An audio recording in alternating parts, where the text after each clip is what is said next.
Thanks, sir. We still have people filing in, but I do want to get started because we have some great speakers tonight. My name is Matthew Barth. I'm an Ocean Park resident. Live here with my young family, and I don't want to talk long at all because I'm not the key person tonight, but I do really want to thank the small group of individuals that put this together tonight. It came together and it's unbelievable, and I'm overwhelmed with the turnout tonight. We didn't know what to expect. So a bit of backdrop to this. I grew up in North Delta, moved out to the peninsula, and always spent time in the water and the beach, and I noticed these trains going along with coal. And didn't think much of it, but did some research on it. Talked to some parents at my school, how to talk with my MLA, or we had a small meeting with our MLA, and here we are today about this issue. For me, I really want this forum to be an open discussion, bring awareness to this community. In my personal opinion, it's a huge issue.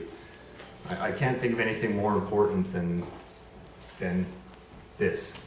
Health, safety, there's so many issues.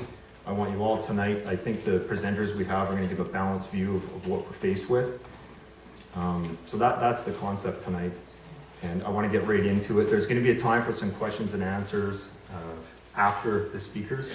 So the first person I'd like to introduce is Eoin Madden. I've heard all of these speakers, by the way, speak myself, and I want to reassure everyone that I found them professional and extremely knowledgeable, and that's why we invited each one of them.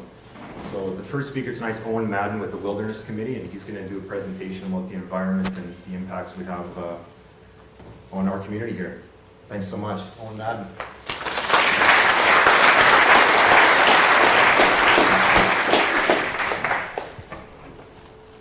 Just seeing how far this stretches actually, so I can sort of maybe maybe I have to stand over on this side. Yeah? There we go. So hello, how are you doing? So my name's Eoin Madden, I'm the climate campaigner at the Wilderness Committee, and I'm honoured to be here tonight. There is a need for me to focus on the climate impact of what's planned for this whole region, but specifically Fraser Surrey docks. It's my job. And I know that climate change can be a little bit esoteric and it sort of seem far away, and kind of, I'm not really sure about it really, if I'm going to sort of make it a part of my everyday decision making. And my job is to show you how important it is to us right here in BC, right here today. So that's what I'm going to do. I'm going to go through my presentation pretty quickly tonight because we don't have as much time as we normally would. And I'm not going to get all that deep into the health impacts of what's planned for this part of the world, because we have who I think is the best man I could possibly have here to talk about that, and that's the man to my right hand side. So I'm not going to touch too much on the health issue. I am going to talk about the climate change impact, and it's funny timing because right now we have Alberta suffering one of the worst floods it's ever seen in its history. And when you put that in light of last year being the hottest year on record in the US of all time, when you put it into the context of forest fires in Colorado burning months longer than they should have, when you put it in the context of Hurricane Sandy, etc., etc., etc., it's a bit like in Ireland, where I came from originally, when the police arrive to an accident and there's a real bad smell of alcohol off somebody. And they don't want to say, look, the person was drunk and the drunk caused the accident, because they can't, because it hasn't been yet proven. But what they say is, we think alcohol was part of the reason why this happened, and they leave it at that. And I'm going to do what I believe folks in Alberta aren't allowed to do so far, and I'm going to say that climate change was a part of what happened in Alberta recently. And I'm going to show you more and more footage of what's been happening all over this part of the world because of climate change. So the discussion on whether it's happening is over, and the discussion of whether or not it's human-induced, yes. Well, actually, what I'm going to do is I'm going to skip through what I'm doing and I'm going to talk about the important issues. But if you have a question, and that goes for everybody, and all opinions are welcome, for coal and against coal, we're going to leave lots of time for you to actually come up and talk about those issues over the mic. So when we get to that stage, all opinions are welcome. But until then, I better get through my presentation and allow Frank to get through his. So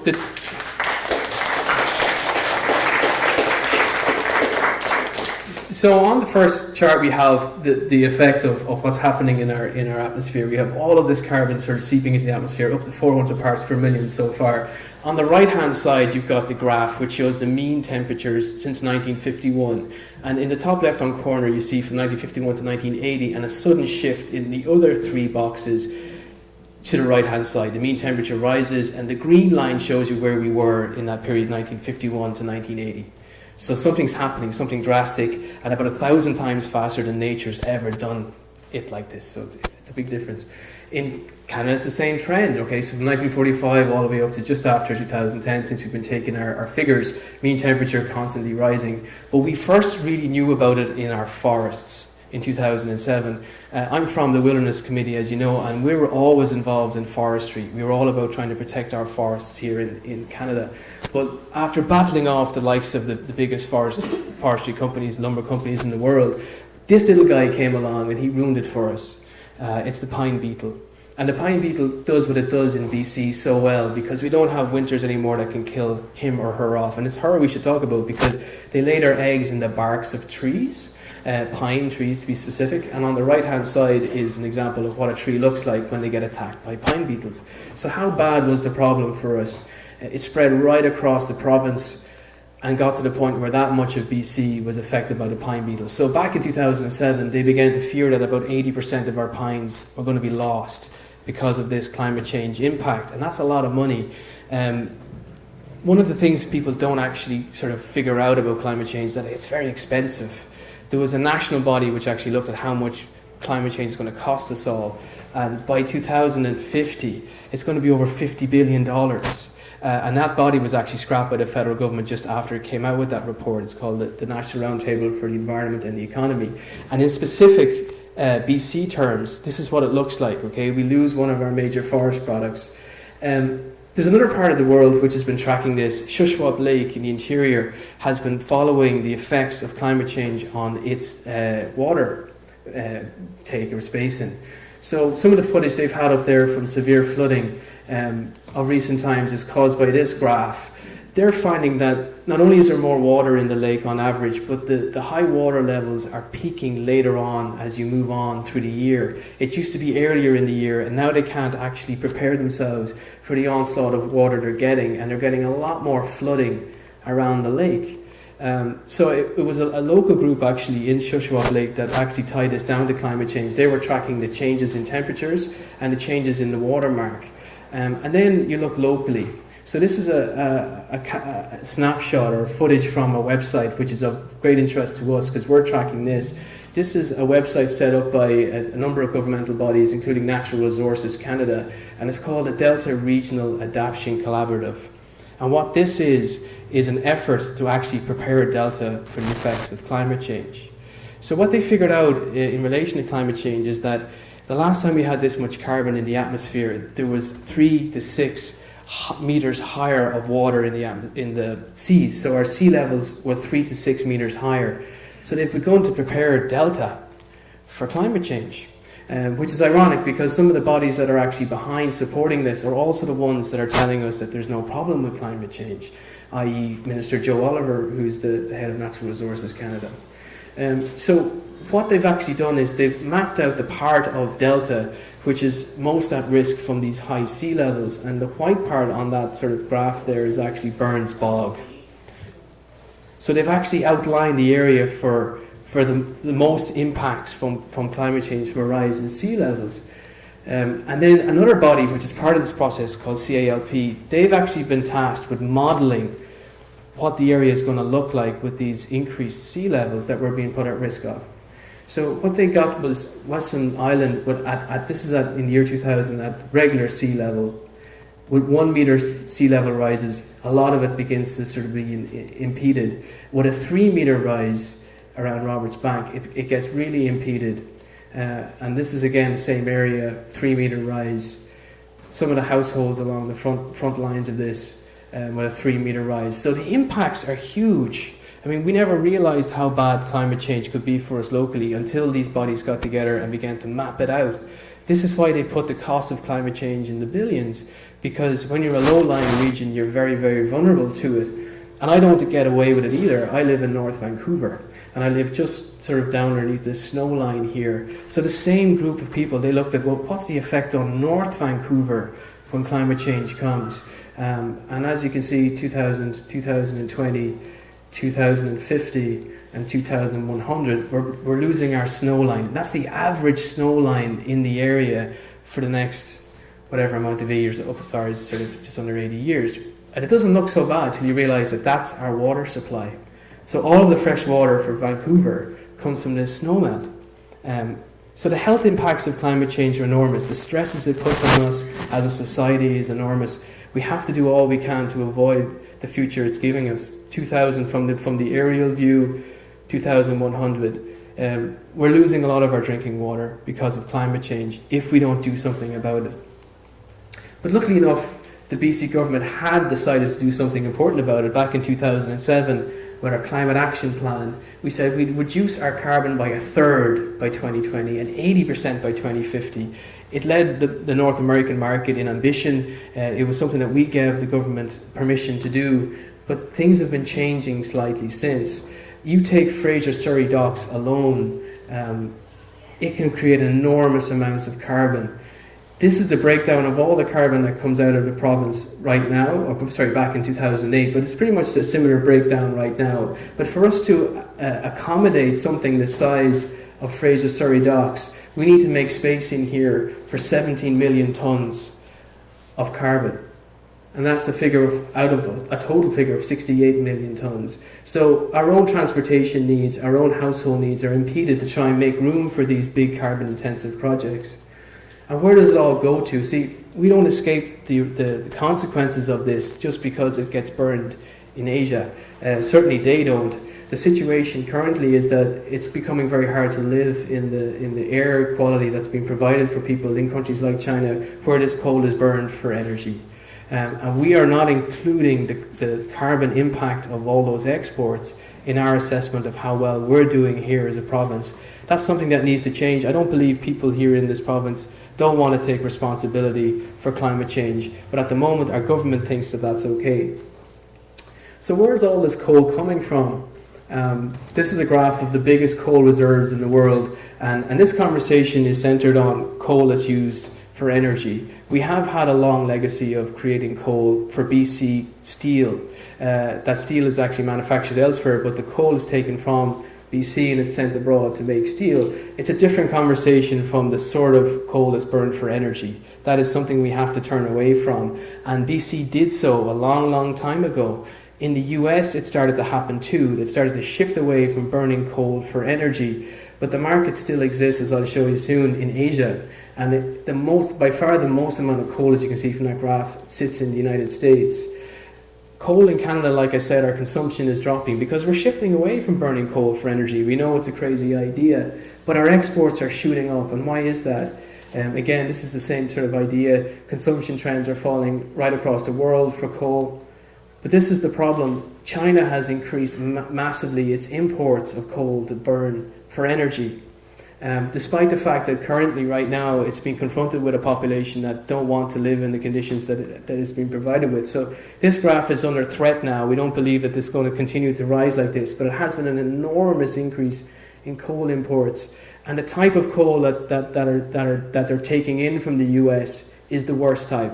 You know, coal, which is called bituminous in inverted commas, that's the BC steelmaking coal. And worse than that is this sub-bituminous, low-quality coal that's coming through now, suddenly out of nowhere, from the US. We never actually had this stuff coming through the lower mainland. It went from about 0 in 2007 to a figure last year of about 9 million tonnes, all of which currently goes to West Shore. Okay, so the proportion of West Shore coal, that's BC steelmaking coal, is dropping, and the amount of it which is coming from the US to create energy in Asia is growing. And it's low quality stuff. It creates more carbon than our own stuff here. Which climate catastrophe is worse? We all know about the Keystone Pipeline and how people are talking about how it could be a fuse to a carbon bubble or explosion. The actual amount of coal exports due to come out of northwestern North America, including BC, is actually more impactful than the Keystone Pipeline. This is a bigger decision about whether this happens or not between ourselves and places like Bellingham than the decision that Barack Obama has currently centering on Keystone. So where are all of these coal terminals proposed? There was originally 6 for the area of Washington and Oregon, and I'll get to the ones in BC in a sec. There was originally 6, but because folks started to do what we're doing here, they started to have conversations about it, they started to realize how much impact these ideas were going to have on their ability to have a safe future and their children's ability to have a safe future from climate change, plus the health impacts, which Dr. Frank James will talk to you about in a second. They began to oppose the idea, and they were afforded a lot more opportunities to actually get involved than you have been.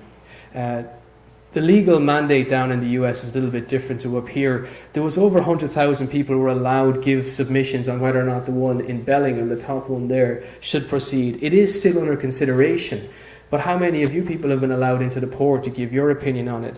Now that's very different to when Fraser Surrey Docks comes out and says, hey, there's a leaflet, come down and let us tell you how we're going to build a coal port right beside you. That's not public participation. Public participation is an independent body comes along and says, we're going to consult the public on whether or not this is in the public's interest. And in the case of Bellingham, 100,000 people got to say whether it should happen or not. 0 people have gotten the chance to say that in BC. None. When you hear the port say, well, you know, we have these open houses, an open house is for you to find out what's about to happen to you. It's not about finding out whether you think it should happen to you. So in relation to those 6 different coal ports, there's only 3 left possibly going ahead. That's the one in Longview, Boardman and Bellingham. The other 3 have fallen to the wayside because of public opposition. How much coal are we talking about? Well, you've already seen the figures for West Shore, North Vancouver and Prince Rupert reflected here. The proposals are to increase all those 3, and all of the red bars on the right-hand side were all that was proposed for Washington and for Oregon. Unfortunately, we don't have the Fraser Surrey Docks application on here. This was one that preceded that.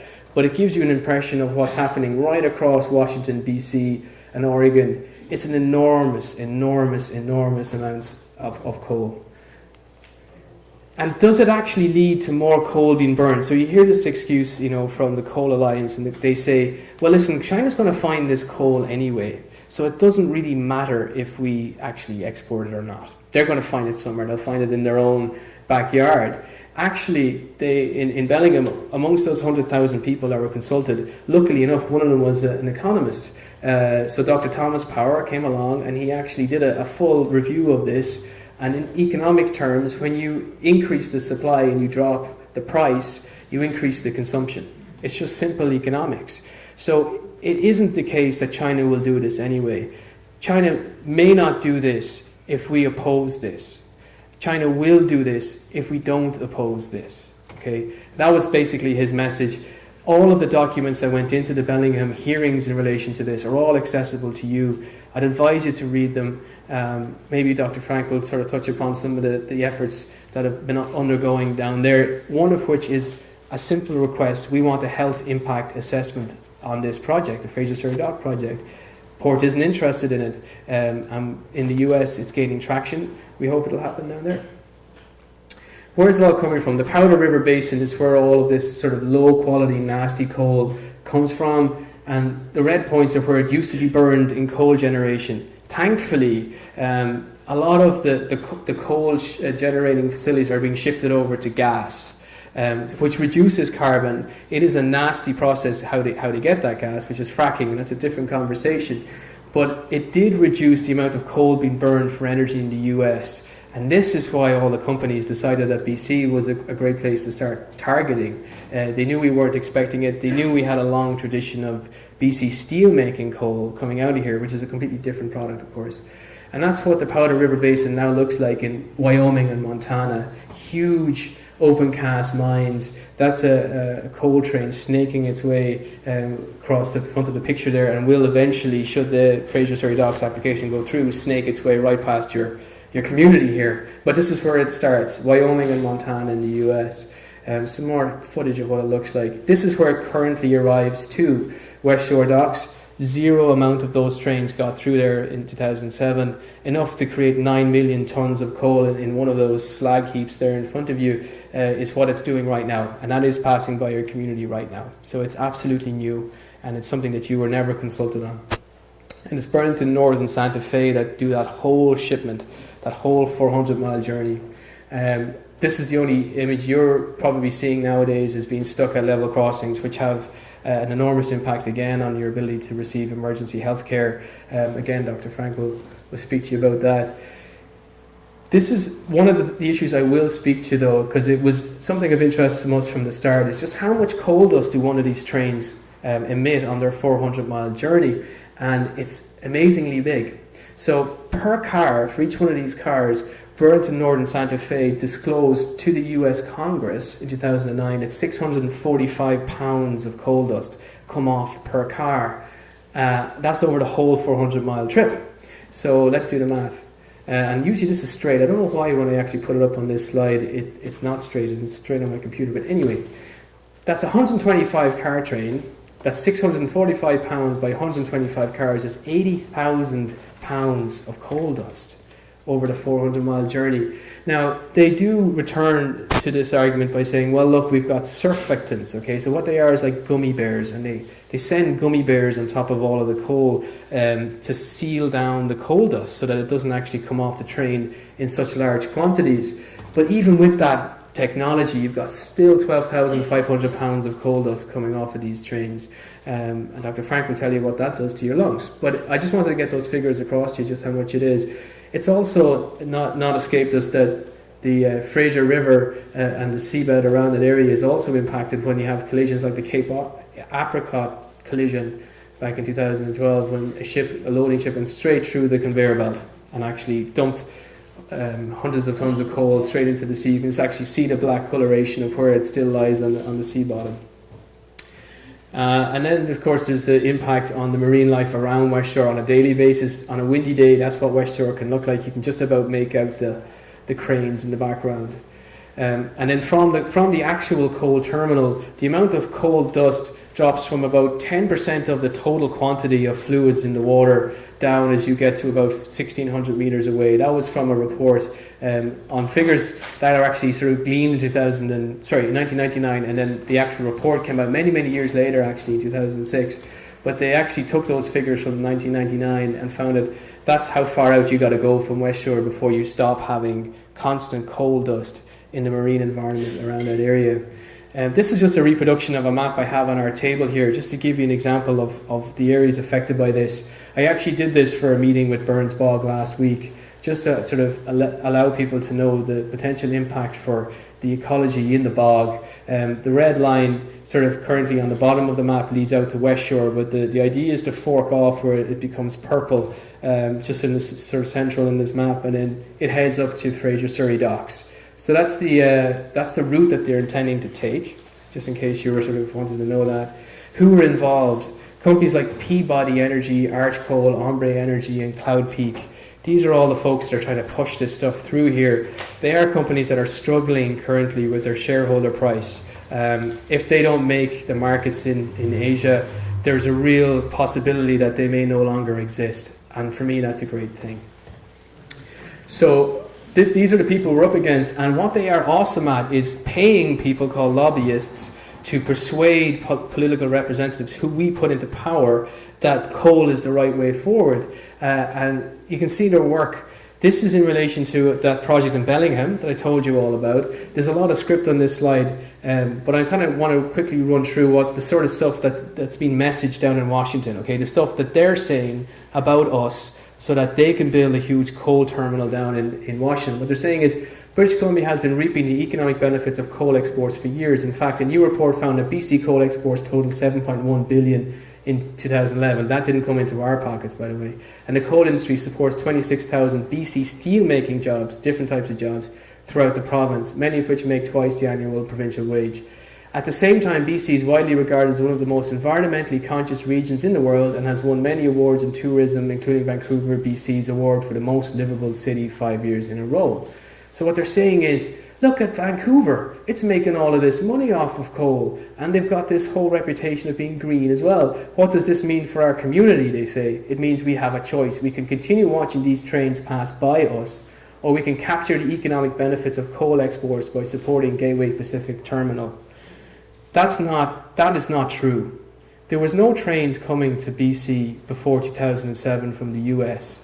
There just wasn't. Okay, so they started doing it, and then they started showing everybody else it was the reason why they had to build an enormous coal terminal in Washington.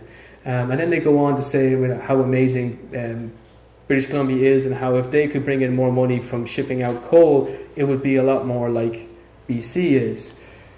That's how many jobs that coal creates. Okay, so it's way below, industry sections like construction, waste management, education, transportation, all the other job creators in an economy. It's a terrible job creator. Certainly this type is.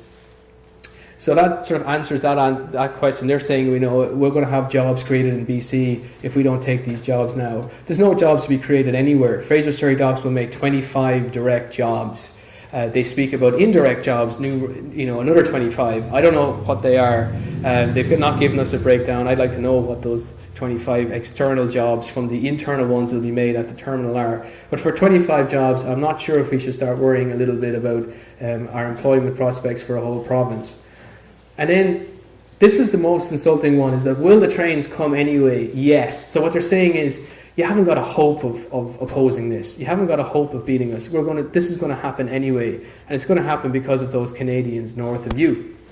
They're saying, will the trains come anyway? Yes. Ridley Terminal, which is in Prince Rupert, plans to double their coal exporting capacity. Little note to you about that. Ridley Terminal is a long way away from here, and it's not as financially viable for coal exporters to use Ridley as it is for Vancouver, right? So it's not true that if we oppose coal exports here, Ridley will just get it all up in Prince Rupert. If we stop it here, it's going to fall like a deck of cards. Okay, Ridley is a lot more expensive place to get a train full of coal to.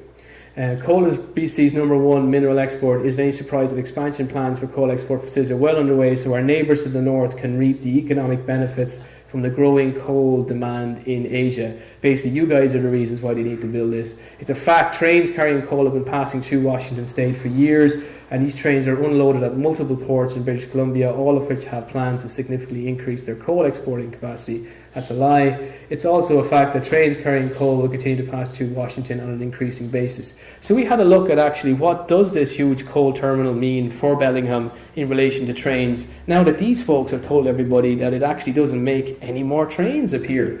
Well, the answer is that the amount of trains that are passing through with coal are virtually none in 2007, and they rise a little bit in 2010, but you can see how far it has to jump to make that terminal happen. So they're trying to hoodwink people into saying, well, look, there's trains here anyway, don't worry about it. There's not going to be any real difference if we do this. So this is, I'm going to actually finish up pretty quickly because I see it's 8:30 and I want to get Dr. Frank on the mic. This is the hopeful part of this message. And in general, this is a hopeful discussion because you folks might not realize this, but you actually hold the secret to whether or not climate change in reality ever gets dealt with. And I'll tell you why. There's 100 times more carbon about to come through an area with 4 million people than anywhere else in the world right here. So there's 4 million people in Ireland. There's 4 million people in Holland. A little bit less than that in Denmark. All of those folks control 100 times less carbon than you guys do. So if I get one of you in this room to care about climate change, that's like getting 100 Irish people to care about climate change. And when you guys start fighting back on carbon, when you take in Kinder Morgan pipeline, you take in Northern Gateway pipeline, you take in LNG plants, you look at the 800 odd million tonnes of carbon that this province is about to create by 2020 compared to just the 60 that we compare now, right? When any of you care about these issues, it's great. There's like, if I multiply this by 100, there's 10,000 or whatever. My maths is terrible. There's lots and lots of people here. So in relation to where Fraser Surrey Docks is, this was what they put up for their project timeline. We're in June now, okay? So they were talking about, to get your construction budget together by January, Port Metro Vancouver get the receipt, the project permits back to us in February, and we start constructing in March. They haven't put a block anywhere yet, and that's because of these conversations. The more conversations we have, the more likelihood that there's going to be something, resembling a public hearing in this. So whether you're for coal or whether you're against coal, you should always be for your democratic rights. Okay, and Dr. Frank is going to explain to you what's been afforded to people in Washington State and what's not been afforded to you. So everything that you hear from Dr. Frank, that you hear, that's progressive and that's something I'd like to be involved in. I'm here to tell you, you haven't gotten that. And not only have you not gotten that, but I've been told to my face repeatedly by the board of Port Metro Vancouver that you're not getting it unless we get together, unless we force change. And in my mind, the fact that not a block has been laid yet is the only sign I have that we're getting somewhere. Plus a very important development as well. There's a resolution that's been agreed upon by the board of Metro Vancouver, not the port, okay, but all of our municipal leaders that get together for the whole Lower Mainland. They have a resolution that says that this is crazy talk, okay, but they don't have, it doesn't have legally binding sort of significance. What will have legally binding significance is if you guys fill out things like our action card over here and you put pressure on your MP, because the man who actually makes a decision about all of this is Minister Lebel, the Minister for Transport, plus his cronies, Minister for the Environment, in inverted commas, and the Natural Resources Minister. You've got to put pressure on these people. You've got to say to them, if you're going to support coal, you're not going to be in office in 2015. If you continue to stay quiet on this issue, I will not vote you in 2015. Other options you have, get involved with the Wilderness Committee. That's my shameless plug. We need as many people as we can get behind us to make sure we can continue to do this. We'd love to have you as members of the Wilderness Committee. If you give us our emails, and we have email capture sort of forms over here, we can let you know about upcoming meetings like this, like actions you can take, like writing to the port, writing to your minister in Ottawa, demanding change. Your local politicians have to be under more pressure than they are at the moment. They don't feel any heat on this issue. They don't feel a need to be even involved in it. I don't see anyone here tonight, an MP. Great.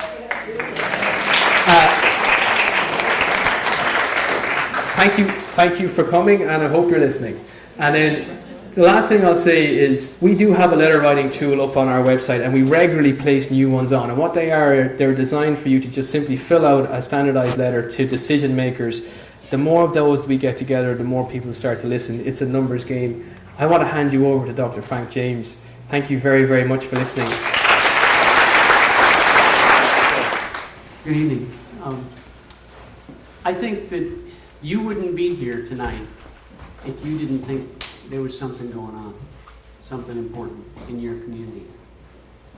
That's certainly why I've taken the time from my life to come up and talk with you. 2 years ago, one of my colleagues sent an email around to the other docs in the community and said, there's something up and we need to get together and talk about it. And maybe a dozen docs got together.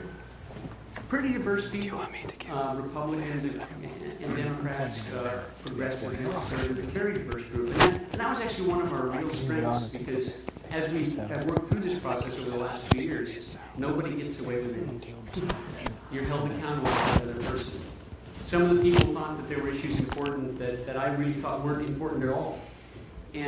But what we did was we looked at evidence-based research. That is, we looked at articles published in medical journals, and that means that they've been held against the standard of science, and they go to editors and they're reviewed and they're criticized before they're ever published. And we looked at 400 articles. Now, doctors are busy people. We had in 2 years 3 face-to-face meetings. The rest of the time we talk to each other with a computer. We start about 9 or 10 or 11 at night and we go till about 2 in the morning. And we reviewed 400 articles, and we wrote summaries of those articles. And we actually put a lot of those online that you can look at. And when we started that process, we thought it would be sort of 50-50. Some would say that there were bad things, some would say there were good things. And as we worked through the process, what we found was all the articles went in the same stack. And that was that they said there are problems. Now, honestly, we don't know what the scope of those problems are. What we know is that things like diesel particulate matter out of the engines that pull the trains and the ships that haul the stuff cause a whole variety of significant medical problems. We know that if you have 3 trains a day, that's really different than a train every hour. For what, with the impact on our communities, we would have a 1.6 mile long train every hour, 24 hours a day. And the safety issue there, these trains, if they lock up all their wheels, if they pull the emergency brake and want to stop, it's about a mile before they can stop. So if there's a kid on a bike, if there's a mother on a mother was killed by a train in our community in the last couple of years. And the train tried to stop, but it couldn't. There are much more insidious things. The thing that I opposed and I thought was that's just fluff. One of the docs said noise is a problem. These trains tooting all night at every crossing. The coal trains are much noisier than other trains because they're a lot heavier. You can hear the squealing of the wheels. And I really didn't think much about that. But as we reviewed the medical literature, it said that kids are cognitively impaired, that they can't learn as well in that kind of noisy environment. It said that elders trying to sleep overnight get woken up multiple times a night. I've already gotten lots of calls from the elders in my community saying, man, there's only 6 trips up and down a day right now, and I can't sleep. Those have real, measurable impacts on people's health. In fact, one study showed not only is there the cognitive part that you would expect, but there's an increase in cardiac arrhythmias in elders. They are more likely to have an irregular heartbeat because of that, being woken up and woken up and woken up. So I got schooled on that. I got educated. I'll go over the process with you, but I think everybody in this room suspects there's something going on, or like I say, you wouldn't be here. This is a picture of my community. My house is just down the way a little bit. That's a train. Like I say, we're not used to seeing 1.6 mile long trains of just one thing. They're called unit trains. This is where they come from. You've already seen the map, but it goes up to West Shore right now. There are about 3 trains a day going up and 3 empties coming back every day to right now. They currently don't stop at Cherry Point, but the plan is to bring about 50 million tons annually of coal to our community. That would be about roughly 18 additional trains, 9 up and 9 back every day. The ports that he mentioned earlier, some of them have gone away, some because of activism, some because of economics, to be honest. 18 trains, 1.6 miles long. In addition, there would be about 400 ships. Now, these ships are the largest things that human beings have ever made that move. They're single-hulled. They carry coal and not oil, but they're single-hulled. They have several million gallons of some really nasty crude oil to get across the ocean to China and India. And if they crashed, there would be a significant issue in our sound, in the Salish Sea, that we share with you. These ships have the worst safety record of any ships in Puget Sound or the Salish Sea. This is the process we go through, and we have a lot more fun than you guys. I spent 2 years of my life engaged in this. And we did get 100,000 comments. Now, to be perfectly honest about that, about 60,000 of those were form letters. They were things that people cared enough to sign their name to. But over 35,000 of them were real letters written by real people that really cared. We have one guy, James Wells, who I would love for you to hear. He's actually H.G. Wells' grandson. He's got that same sort of attitude of being able to do anything.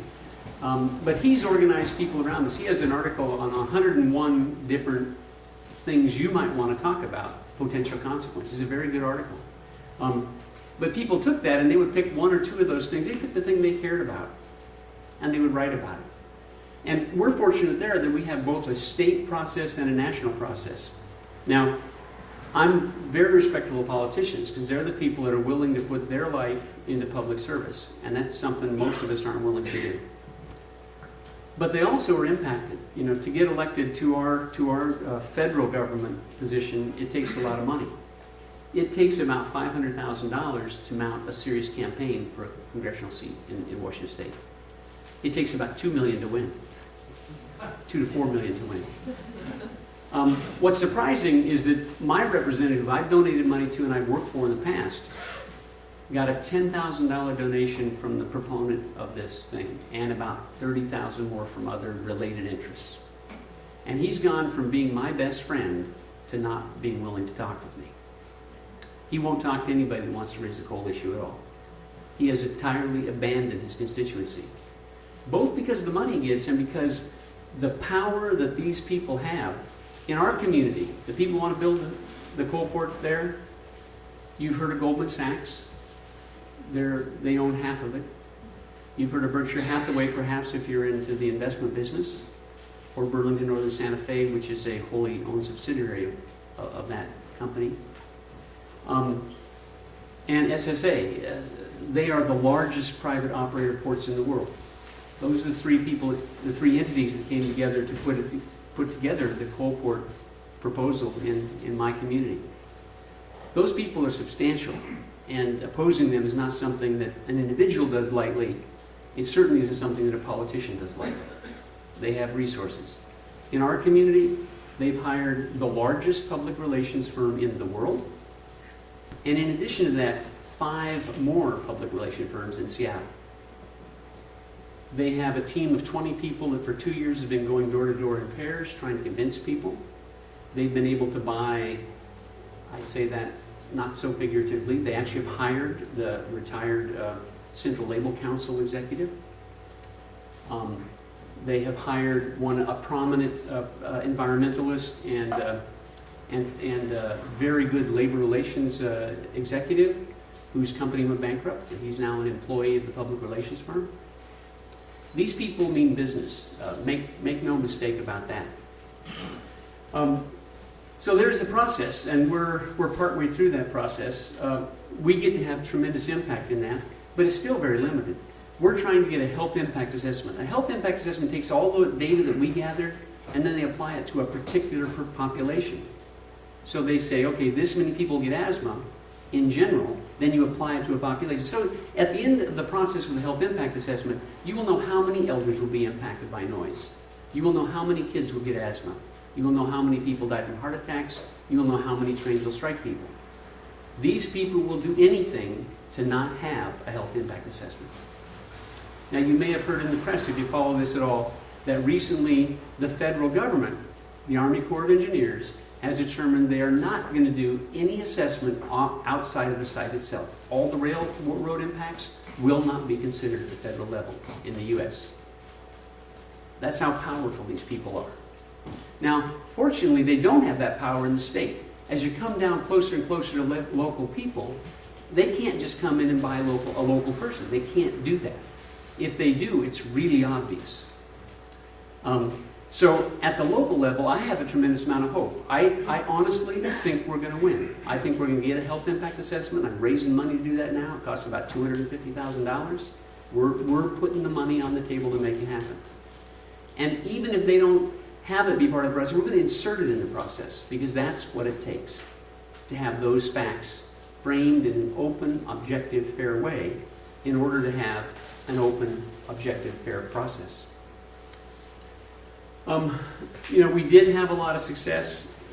The docs played a role in that. If any of you are physicians, I welcome you to come up and talk with me about what that would be like. Most of the docs are very shy. Most of them will not go out and talk like I do. Most of them really don't want to be quoted in the newspaper. They don't want to be public at all. But they've been kind of drug into it. They've made a commitment, and they're going to stick with it. We as a group are going to be there at the end.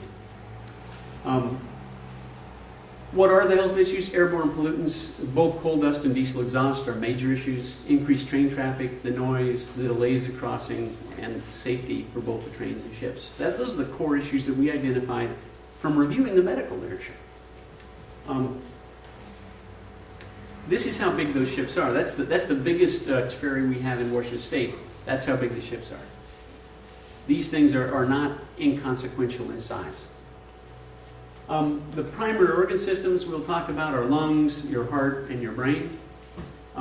In terms of what the literature shows is that basically increased exposure, particularly to diesel particulate matter. Now, what's diesel particulate matter? When a diesel engine burns diesel, a carbon core that's very small, about 2.5 microns, comes out of it. And all the nasty stuff that's around it sticks to that carbon core. 2.5 microns, bigger things, 10 microns, will get stuck in your upper airways. 2.5 microns go all the way to your capillaries in your lung. So it goes basically, it can go right up there where it's transporting the stuff into your blood. How big is your lungs? Your lungs are about the size of a doubles tennis court, bigger than this room if you flatten it out. And the absorptive capacity of those capillaries is immense. You can get the levels higher through breathing things in than you can by putting it intravenously in somebody's body. It's a very, very efficient way of moving things into the body. When diesel particulate matter comes out of the engine, and interestingly, I don't know what the rules are in Canada, in the United States, diesel particulate matter from cars and trucks has been forbidden for 2 years. For 2 years, there have been 0 diesel particulate matter coming out of newly constructed trucks and cars, because the technology is there. Locomotives are exempt from that rule. For one of these trains, 1.6 miles long, it takes 6 locomotives, 3 in the front and 3 in the back. Having that go through every hour is the equivalent of a major freeway being constructed right by homes. The impact of that is going to be that there's an increased rate of asthma exacerbations, that's asthma attacks. There's going to be an increased rate of developing asthma, new asthma. There's going to be an increased rate of chronic obstructive pulmonary disease. It's also been shown that in children it stunts lung development. It's also been demonstrated there's an increased infant mortality and there's an increased rate of lung cancer. So in your lungs, there's definite proof that these things cause those outcomes. What a health impact assessment would do would say how many people in what community of what ages. And that's the discussion they do not want to have. They want to tell you, I've had the discussion face to face with these folks in front of a big audience. They said not one person will die because of this. That's nonsense. That's crazy talk. That's political rhetoric. That is not true. I don't know how many, but people are definitely going to die. Just in terms of accidents, there were 5 fatal accidents in Western Washington State just last summer. Okay? If you go from 6 trains to 1 every hour, there's got to be an increase in mortality. But calculating what that rate is what's important.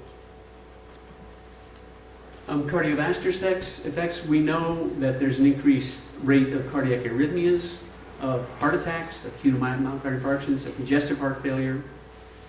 The way that the connections between these pollutants and health was actually identified was in London. They had a temperature inversion one day where the pollution stayed close to the ground, and they had a dramatic spike in heart attacks. We've gone from that very rough epidemiologic appearance of a cause. We now understand exactly what the biological and molecular mechanism of the disruption of the plaques in your brain to cause strokes or in your heart to cause heart attacks is. That's not a mystery now. We know and understand that in great detail. Nervous system effects, strokes, other kinds of cerebrovascular disease, and a loss of intellectual capacity are proven in the medical literature. Who are the most vulnerable? If you look at these, who's most likely to get it? Children, elders, those with pre-existing conditions like diabetes or high blood pressure or coronary artery disease, all pre-existing. People, women over 50 have a particular propensity to the impacts of this kind of pollution, and workers that are exposed. The coal dust itself, the primary impact of the coal dust, there's going to be secondary impacts by it leaching its contents into the water supply, but primarily it's mainly the people who work around it. When they empty these on site at the new facility, it will be done inside of a building with negative air pressure, and no human being is going to be inside of that. That's how toxic it is, and that's an extremely expensive thing to build. But that's what it takes to limit the exposure to workers. Without that, there would be black lung in those workers, and there would be a whole variety of impacts of coal dust itself. Children are not just short adults. They're growing, their body's dynamic. The impacts are substantially greater. Okay, they're not short adults. They're building their body at the time. The impacts on their lung development are, again, well documented. Coal dust, chronic bronchitis, emphysema, pulmonary fibrosis, all those things can happen from the dust. Again, that's primarily going to be people that live next to the facility or live immediately adjacent to the tracks, and then primarily going to be the workers that work in the facility. Coal spills happen. They happen much more often than I ever imagined. The derailments, once you begin to follow this, you'll see derailments happen much more frequently than you would expect. They already went over the fact that this stuff blows off. There's currently a legal case being brought by various environmental groups in Washington State against the current shipping of coal, because it's shown that this stuff blows off in the amounts that were discussed, around 500 pounds per car per trip. And what we know is that coal contains mercury, lead, and cadmium, and some other things, but at least those three things. And though it's fairly inert, it does leach into the water system over time. Perhaps even more important for First Nations, when it gets into the water, it settles down to the bottom, it lands on top of the eelgrass, which is essential for the herring. The eelgrass, just physically the barrier of not being able to get sun to it, dies. The eelgrass dies, the herring have nowhere to lay their eggs, the salmon don't have herring to eat, the orcas don't have salmon to eat. It's a pretty ugly story. The herring already impacted dramatically by the other environmental developments that have occurred, and if you follow the salmon story, there's been a dramatic decline in the number of salmon over time. Compared to 100 years ago, many, many, many fold. The heavy metal exposures, mercury is one of the things that both is in the coal, and when you burn it, it becomes an environmental issue. So it's interesting how you kind of can't get away with stuff. So we ship coal to China, right? We did a recent study of Lake Whatcom, which is the water source that I drink from every day. It supplies everybody in Bellingham and much of Whatcom County with their drinking water. And it turns out there's an elevated amount of mercury in the water. And it turns out that it's high enough that pregnant women and young children should not eat fish out of Lake Whatcom. So it's a real, biologically real deal. There's a signs posted that say you shouldn't do that. Where does it come from? Science has gotten very sophisticated. They can track where it comes from. Between 15 and 30% of it is coal that's burned in China, goes into the atmosphere, and comes down in rain in Whatcom County. 15 to 30% of the mercury. Now, as a physician, I got to tell you, mercury scares the hell out of me. Excuse me. It's very frightening stuff. This is not stuff that I just lost a quarter, I'm afraid. My son's down front and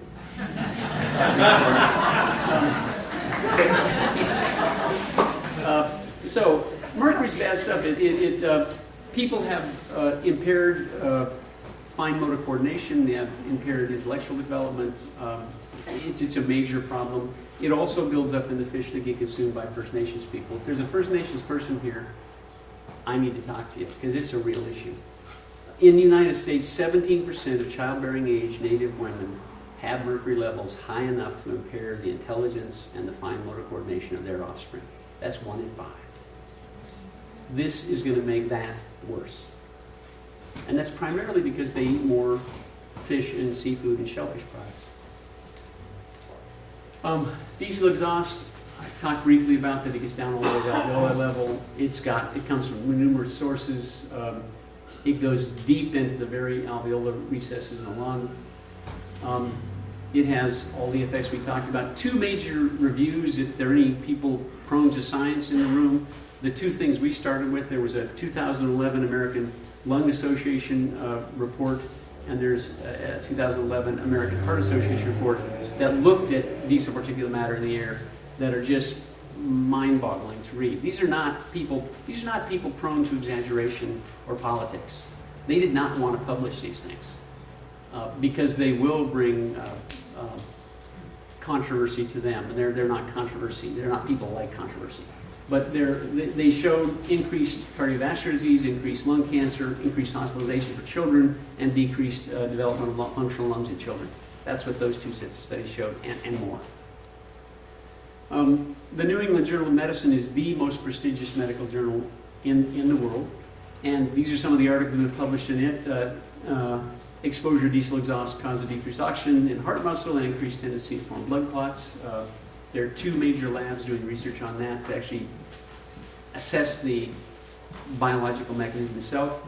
if you're interested, one of the young men that is a rising star in that research is at the University of Washington and has been up to speak to our medical group. So as a medical group, we could probably get him up to do a continuing medical education course for you.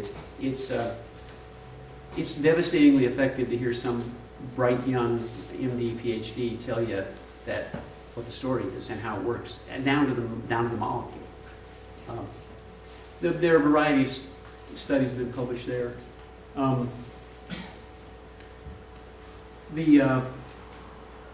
In 2010, the Puget Sound Clean Air Authority and the University of Washington published studies said that diesel emissions remain the largest contributor to potential cancer risk in the Puget Sound area. The largest contributor to cancer risk.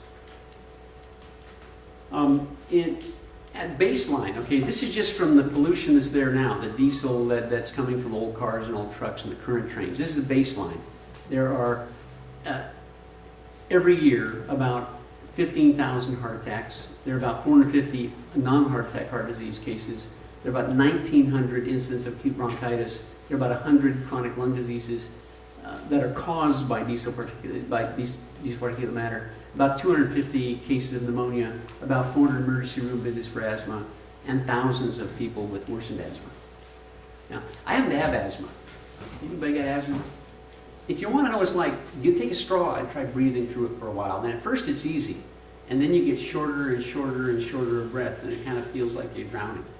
And last year I was actually giving a series of talks over 3 days out in the San Juan Islands, and I took the wrong inhaler. You reach in the drawer and grab the one that's there, and a couple days later, when I was in the hospital, I pulled it out and it expired 8 years ago. But I went on to get an exacerbation of my asthma and a secondary pneumonia and become septic and go into septic shock. And I myself laid in the ER looking up at my blood pressure go from 120 to 90 to 70 to 60 to nothing. And seeing everybody around me run towards me and stick needles in my neck so they could take a tube in my heart. And I was awake for that. That's what asthma is. $35,000, that little trip to the hospital, and it is a area that costs. So when I show you these numbers, they may not mean a lot to you, but they're real people and real consequences. There are real costs. People talk about the tens of millions of dollars in increased tax revenue. Just the baseline costs beyond the additional costs from what's being proposed, $190 million a year for the current health care that we pay for out of our salaries and out of our pension plan, insurance plans as a community. $190 million. That's a huge subsidy to people that make these diesel vehicles. This is the place where the young mother was ran over by the train. That's the spot. We go there to play and picnic. It's a hard spot to go to now. Noise exposure, I mentioned this earlier, but basically cardiovascular disease risks go up. Increased blood pressure, arrhythmias, stroke, ischemic heart disease are all tied to increased noise exposure. Cognitive impairment in children, sleep disturbance, exacerbation of mental health disorders such as depression and anxiety. Those are all proven in the medical literature to be related to those noise exposures, which we would definitely experience if you live close enough to the train track to hear. Delayed emergency response. We've already had one case where the patient actually got there okay, and the doctor got there okay, but the technician that ran the heart-lung machine, it took him 20 minutes to come in because of a train. A 20-minute delay in that setting. We try to shave 45 seconds off at the hospital. That's a big deal to bring it down 45 seconds. 20-minute delay can mean the difference between life and death. Now, that's with the current fairly rare trains. If you've got a 1.5 mile long train every hour, 24 hours a day, there are going to be times when not only can the technician not get there, but the ambulance is going to be stopped, and the fire truck is going to be stopped, and the policeman is going to be stopped. So in many communities, all along this 400-mile route, all the way from Montana and Wyoming to here, that's going to happen every hour of every day.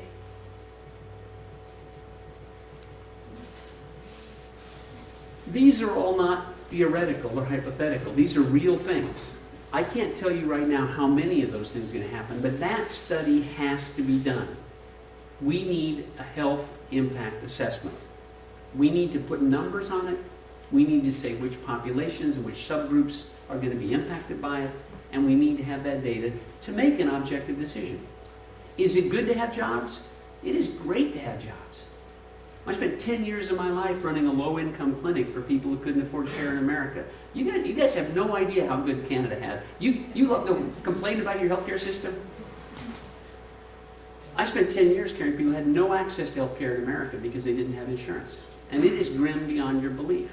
And I got down on, the only way I could get surgery on a curable breast cancer patient because she was foreign born was I went into a public meeting where there were doctors and I got on my hands and knees and begged the doctor to do surgery on her. Because it was not going to happen. That's how bad it is in America. It's different than what you have. You actually have a system. We have chaos. And it's great care for rich people. I mean, I love my care. I get great care. But if you're poor, you're out of luck.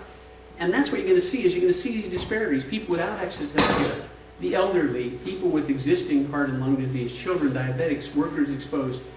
Those are real things that need to be quantified and need to be brought to everybody's attention objectively and fairly. We're calling for it. You should call for it. The labor people, when I talk to them, they'll agree with me. We need it. But the people behind it with the money, they're going to fight it with everything they've got. They do not want that information to come out, period. They'll do whatever it takes. And so we, as a community, have to demand it. You have to tell your elected officials, you have to tell your friends, you have to tell your neighbors. The reason I came here to share this with you is you can make a difference. Now you have a disadvantage. You don't have the same legal apparatus we do. But in the end, this is still a democratic country. We're going to tell our current congressman that he is no longer going to have a job. And enough of us are going to do with it, it's going to happen. And eventually he's going to start listening. Or else. Period. It's too important. So a health impact assessment is absolutely essential. It's something we have to have. We have to have it in our community, and honestly, you have to have it in your community. That's what I got to say. I'm happy to answer any questions that I can. We are going to have questions but I do want to get to this person and one other. So Erik Seitz, I'm going to call up here. Erik, I phoned up out of the blue and we had a quick chat, but Erik is the president of the Crescent Beach Homeowners Association. Erik impressed me right away with his knowledge about the issue. He's been working really hard on it, and I want to put him on to discuss what he has found. And I also want to point out, Erik did a talk with the Metro Vancouver, who was opposed this Fraser Surrey Docks proposal, and Erik was one of the presenters there as well. So I'm going to put Erik on.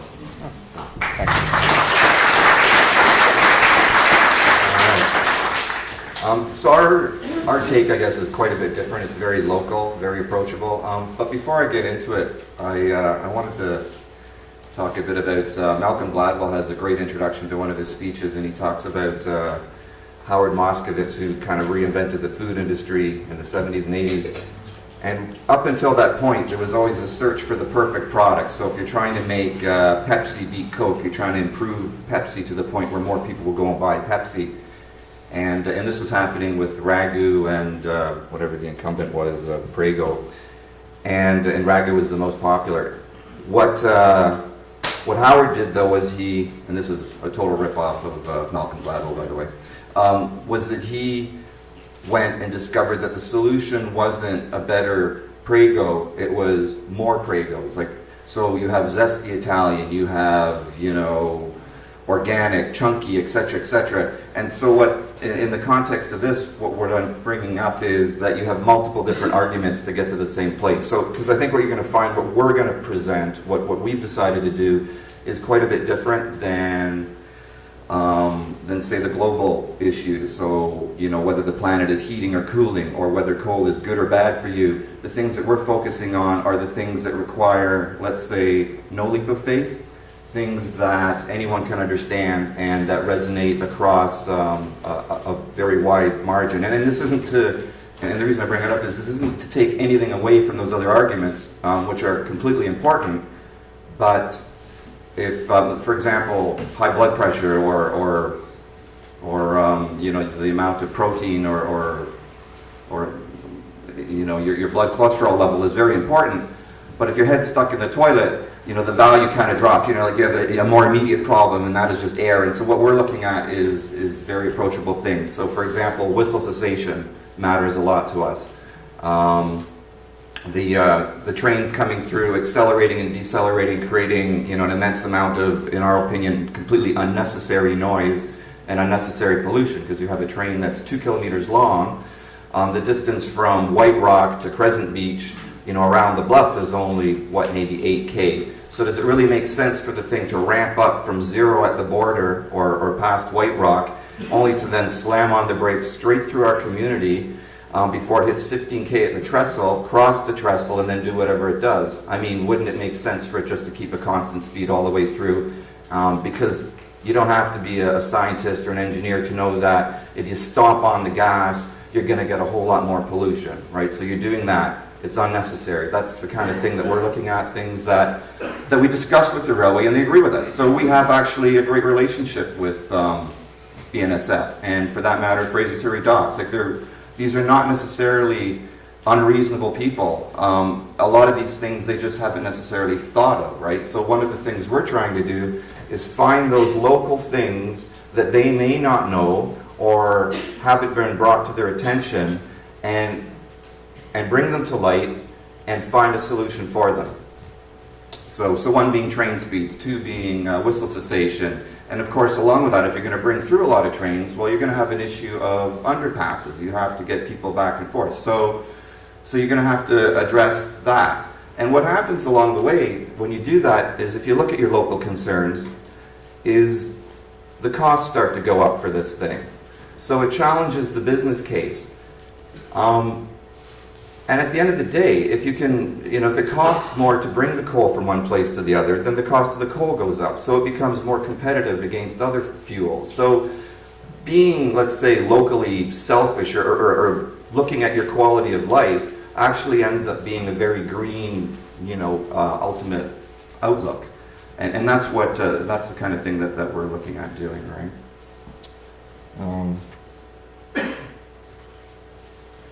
I wanted to, discuss a little bit too about, you may not be aware that there's 2 rail lines. So there's the east-west corridor, which tends to be, you know, Canadian Pacific CN Rail. And then you have this north-south corridor, which is the BNSF line.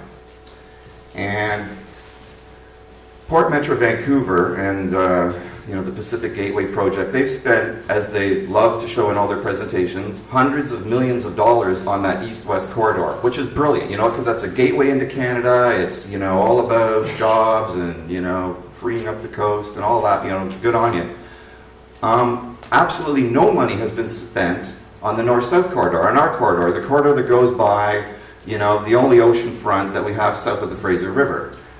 0. I mean, you just have to go and see the trestles, you see the, you know, lack of underpasses. Nothing has been spent here. So why is that? I mean, if you are this corporation and you have hundreds of millions of dollars at your disposal to build up an infrastructure, and you're looking around and you're going, well, okay, we're signing long-term contracts for coal, because it doesn't happen by accident. Somebody doesn't say, hey, you know, we got like a bunch of coal we want to deliver. Like they deliberately went, signed long-term contracts, and have increased the traffic now on the north-south line, where it's about 35% of all the traffic. So you go from virtually nothing to 35% and growing. I mean, you'd think you would invest something in that infrastructure. So why haven't they? And that's what we call the inconvenient question to Port Metro Vancouver, because it makes no sense. Like, either you don't believe in the long-term viability of this coal thing and it's just a quick cash grab, or you've misspent hundreds of millions of Canadian tax dollars. So a big part of what we're looking at here is even if coal dust was good for you, and even if the planet was getting colder, like, a lot of this doesn't make any sense from a pure economic perspective. So we like to challenge the actual fundamental business case of this. So again, so back to those different spaghetti cans, there's lots of different reasons, things that you might gravitate to. So whether you do or don't believe in where the planet's going, as a taxpayer, you probably care that your money goes to somewhere worthwhile. So whether you're right wing, left wing, it really doesn't matter, right? I mean, surely it can't be for 25 jobs, because you could open up a Starbucks at the Beecher place and get 25 jobs, right? Like it can't be for that. So what we would like to do, and a big part of this too is, again, we've met with the railway, and we've met with Fraser Surrey Docks, and we've been very slow to come out and attack anyone, because we don't know who the enemy is, so to speak. And I don't believe it is the railway. I mean, they're just a business. All they are no different than Bell, Telus, Rogers. They manage a bandwidth, and they try to do it in as most efficient a way as they can, to move something through. The person that drives the demand is Port Metro Vancouver. They're the ones that sign the contracts and bring the stuff up. So, I guess the metaphor would be, they're the John, and and the railway is just the prostitute, so to speak, right? I mean, you can't blame the person. It's the person that's creating the demand is who you want to go after. So if you're looking at answers, that's who you want to target, and that's Canada, and that's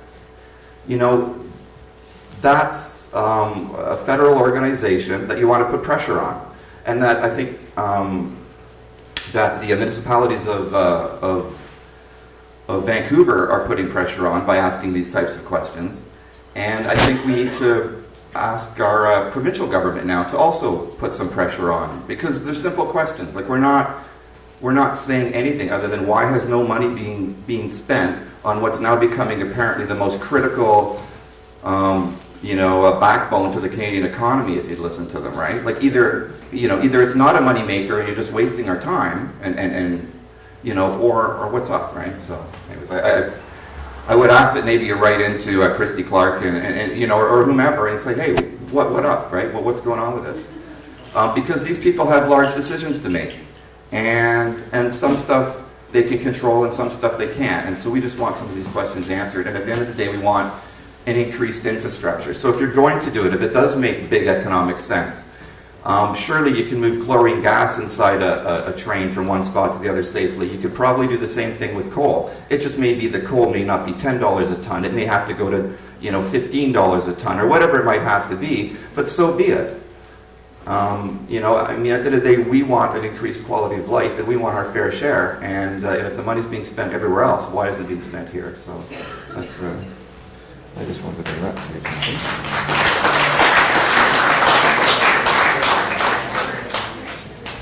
I'm not going to dwell too much, but again, I did want to bring up some arguments, though, that will resonate with people who don't necessarily have a global warming or health perspective. Like, I really encourage, people to want more for their community, for their quality of life. And on that note, I'm going to shamelessly pitch something that we're just sort of floating out there, and to see what kind of response we get. And the City of Surrey have been fantastic on this. It kind of came up in a session that Councillor Rossetti chaired, which was fantastic. It was all the, basically Surrey, residents of Surrey had a chance to have their say, and it was a huge open house forum, and all the planners for Surrey were there. And so this was an idea that was floated and kind of got a lot of resonance in the room. And so we popped it around to different places. Russ Hebert, was interested in it, and the railway itself actually didn't say no to it as well. And the concept was this is the trestle that currently exists that you're bringing all these coal trains over, the backbone of the Canadian economy, as we pointed out. And wouldn't it be, I mean, if we're going to be asking for things, if we've got this multi-$100 million slush fund, and if this really, really does make as much sense as you guys all say that it does, and we want to actually challenge your business case, then why don't you create a greenway link between Surrey, Crescent Beach, and Delta to the dike, so that you could get across the Serpentine and Nickelmecky River on a bike path. And this is what the bike path would look like, and you'd build a parallel structure for these trains that you think are so important. Because obviously, if there's that much money, you could do that. So, we call it like the Boundary Bay Trail. It's something that would actually completely change life for not just, you know, a bunch of privileged people in Ocean Park and Crescent Beach and around this area, but they would actually change lives for people inland. So from city center and from Richmond, because you would have effectively a level grade bike trail that would go from Peace Arch all the way to Delta Dyke, and then with the proposed new George Massey Tunnel, you'd be able to go all the way straight through to downtown. So communities would evolve in a completely different way. You'd, rather than having to, you know, pack up the kids and head to Stanley Park all the time or wherever, you know, cross over to Vancouver, which seems to be the only place where you're allowed to have, you know, like a kick-ass park. Why not have one over here? Like, why not let the, you know, if I put Boundary Bay against anything, I'd put the Delta Dyke against anything, or Crescent Beach against anything offered in Tofino or anywhere. If people had the ability to get to it, which would be very simple if they, you know, connected these greenways, you'd have the ultimate path. So, anyways, I just sort of throw that out there if anybody's interested in the concept or mounting that as a push. That's one of the things that we just keep plugging in this process, because again, if this is such an important thing, then, you know, if you're going to make everybody's life hell, then you should give something back to them as well. And if your business case can't handle that, then it's a lousy business case, and that's what we want to expose. Like, is it a lousy business case or not?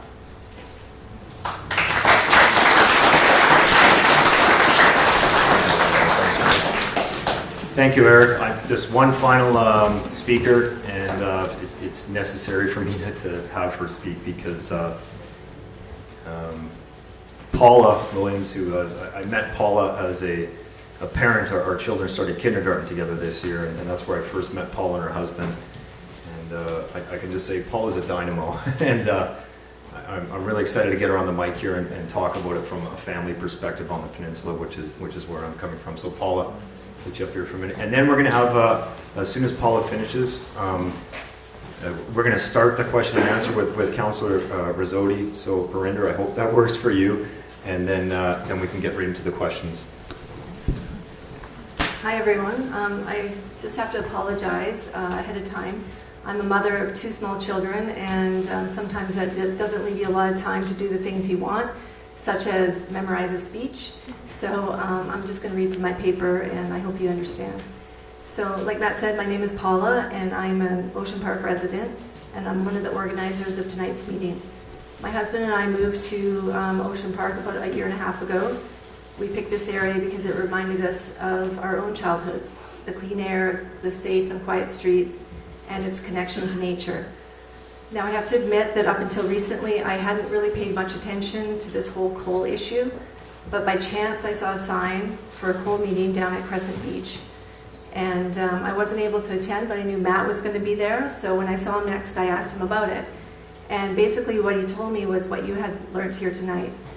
And I have to be honest, that it kind of shocked me and it worried me. I was worried that all the great reasons we chose this neighborhood, well, that was going to go away. So at that point, it would have been easy for me to put it out of my mind somewhat, and just to wait and see the outcome in the newspaper or on TV. But I made a choice, and I didn't want to be an observer. I decided I needed to get involved, and I went to meetings. I wrote emails to our elected officials and to the port, and I did my own research. And of course, I helped to organize tonight's meeting. So why am I telling you all this? Well, if tonight's meeting has struck a chord with you, please just don't go home and put it out of your minds, or wait to see what happens in the newspaper or on TV. At the very least, I encourage you to email your elected officials and the port and let them know what you think. I have all the contact information on the back table. I have a top 6 that you can email, and plus many more if you want, so feel free to do that. And also discuss it with your friends and your family and your neighbors, because I don't know if the message is getting out there. Now, you also might be saying, well, I'm just one person, I'm not going to make a difference. Well, it starts with one person, and I'm just one person who helped bring all of you here tonight. And now it's not about one person anymore. So this is our community, and we have to preserve what we have. So please do your part, and thank you very much for coming.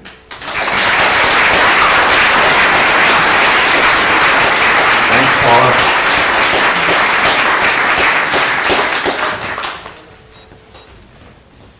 wanted to, our purpose tonight was to bring information to everyone. This is a broad issue. It's becoming polarized. Everyone has an opinion. They're different. My opinion, this proposal for Fraser Surrey Docks doesn't make sense. I've looked at this up and down. I've done the research. Personally, it doesn't make sense. For this community, for any community, that's it, bottom line. And the whole coal train issue and that is huge. Everybody has different issues. And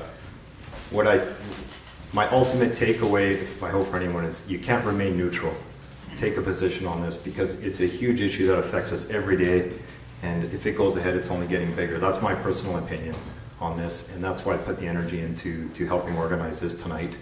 So please take an opinion on it, whatever that may be, for or against, but don't remain neutral because it affects all of us in this room and our families and community. I really appreciate Councillor Beringer Rasodi who made it out tonight, and I'm going to get her up here to say a few things, and then we're going to question and answers right there, and as far as with the councillor as well.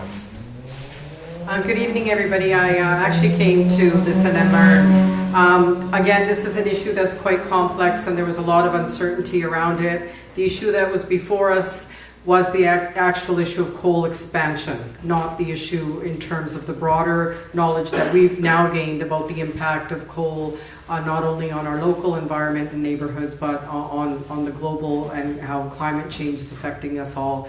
Globe and Mail today, Barack Obama, one of the most powerful countries in the world, has come out and said, listen, we need to start having this dialogue.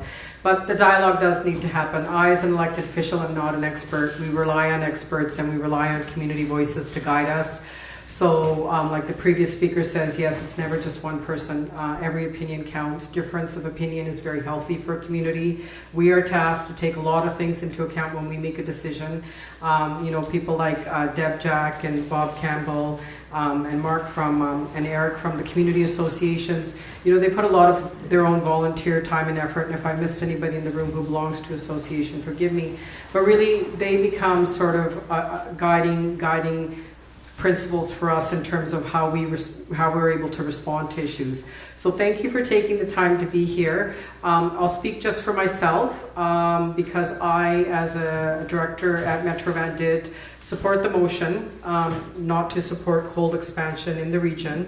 And I did that because, first of all, our chief medical officer, both for Vancouver Coastal and for Fraser Health, said, this is not okay, we don't have enough information. I don't understand why we're taking American coal. The jobs are actually not being created here in Canada. It's American coal that is thermal coal, which is called the dirtiest coal. It has direct impact on many neighborhoods for us, but definitely for Crescent Beach, Panorama, and Bridgeview residents. Also working with families who were affected by the slide along the Buff, which is very evident that their professional consultants are telling them it's because the trains are heavier than they used to be.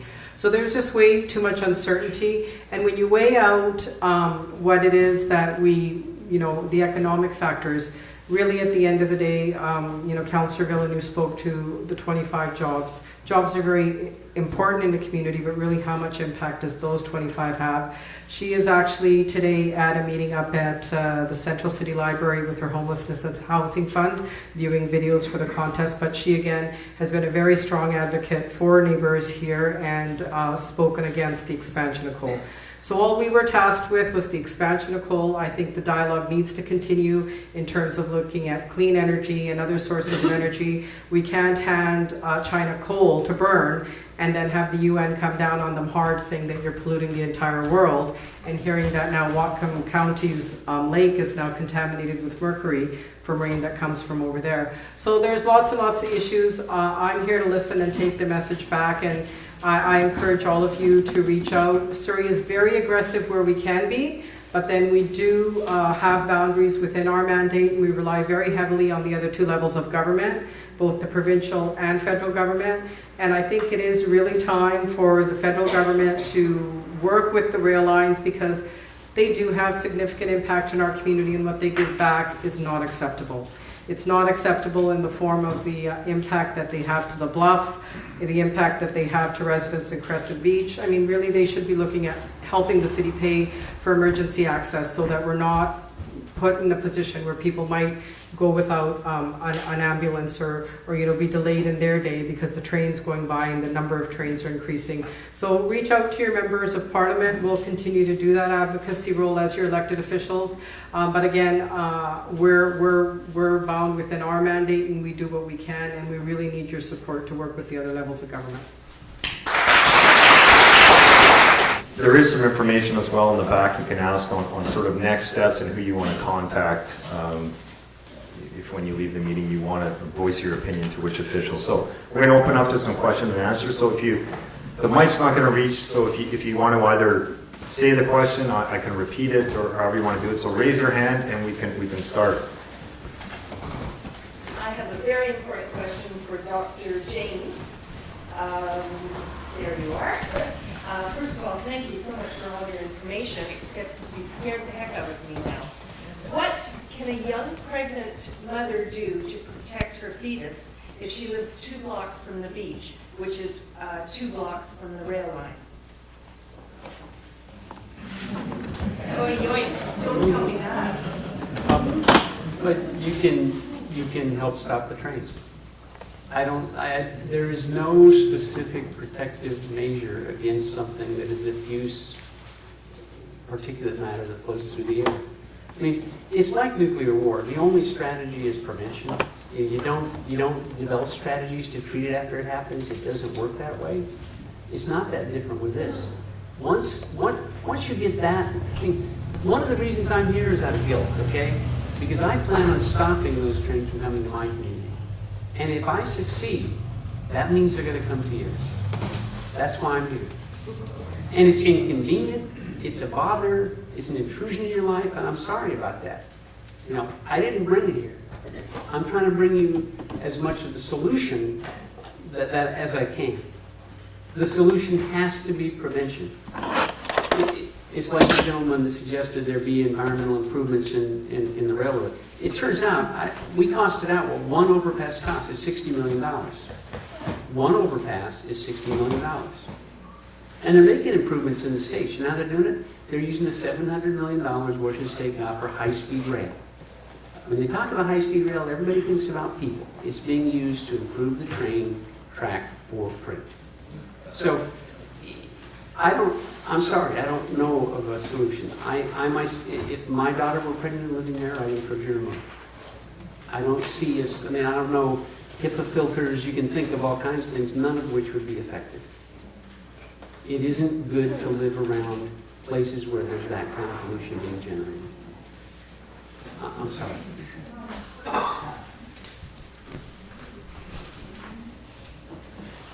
Yes.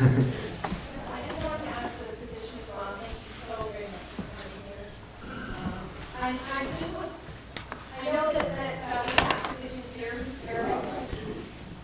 Charles King is a position that I'm going to be today of communication. And I'm just wondering if the study will cost $250,000, you said, and I'm wondering if that information can be shared or could be, utilized by people here. Why do we have to make it real? You've got the data. Yeah, so when we developed our data set, it took about 9 months to do that. We sent it to every single jurisdictional health department between Montana and here. So I got a hold of your deputy health officials at the provincial level and got them the information as soon as we had it. If any of you have a physician that wants to get involved, there were physicians that came to the last meeting that I spoke at a couple weeks ago, and they need to organize. I mean, there's no substitute for you for taking your caring and your understanding and turning it into action. Now, if you want the specifics, there's a website. We're doctors, we don't have websites, but somebody came to us and said, we'll put your stuff on a website. There's a website called coldtrainfacts.org. coldtrainfacts.org. Easy to remember. It's actually a novelist that put it up, a young woman in our community that said it needs to be done. It's very well curated. It's an excellent site. All the information we've developed, if you just look under Whatcom Docs, it's total transparency. We've put up everything we've done. So if you want the latest information, it's there. If you need something more direct, talk to me afterwards and I'll write it down for you. Thank you. We do have a sheet that's been put together with some contact names and that in the back, so if you can write it down, but there's also a takeaway sheet with emails and some websites and things like that from our own research. So that's on the back table. I do want to point out, I'm not an expert on this issue, but I do understand our Fraser Health chief, or President Dr. Paul Van Bunder, and I apologize if I forgot the name. I do understand he has asked for a health impact assessment. I don't know if that's similar, but it is there, the awareness is there, and he's asked for this from these companies and people doing this proposal.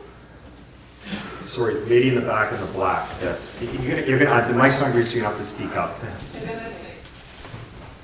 Here in Canada, where our medical system is government money, public money, along with the health impact assessment, the environmental impact assessment, shouldn't all levels of government start asking for a financial assessment of how this is going to impact the dollar in our medical system? And who starts that ball rolling? Bernard, are you comfortable answering that one? I think that's a very good comment, just like the effects of smoking and obesity and diabetes and all the things that we're now being educated on. Somebody said the other day, the sitting is the new smoking, the impact of sitting too long. So of course, I think definitely that's something that we could definitely propose, and it's a very good idea. Because if there are health impacts, we do need to know ultimately not only what is that costing us in terms of the health of our community, but what is it costing in terms of dollars in the healthcare system. And again, my plea to you to reach out like you have with each other here tonight to your MLAs and MPs, and we would certainly be prepared to have that dialogue with them. I have seen letters from our local MLA, Mayor Baldwin. There has been opposition, there has been letters written.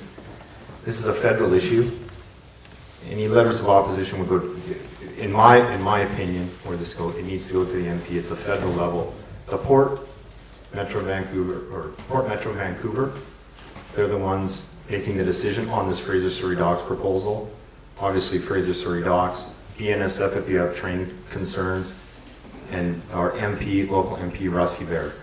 That would be the chain, in my opinion. The MLAs and our local politicians, the majority of them have taken a stance on this issue and have written letters of concern about this issue. So I'm going to get to you, but this lady in the black coat, sorry, was, I believe, next. Then I'm going to go with the lady that had her hand up from the beginning. Right there. Sorry, and I'm going to get to you next. Erik, did I hear that pollution was, right, along with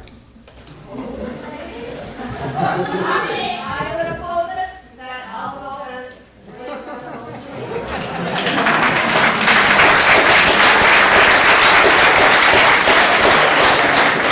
That was a creative suggestion, Erik. I'm going to give you the chance to answer that. And that's why I brought up the spaghetti sauce thing at the start, because I knew it was going to go there.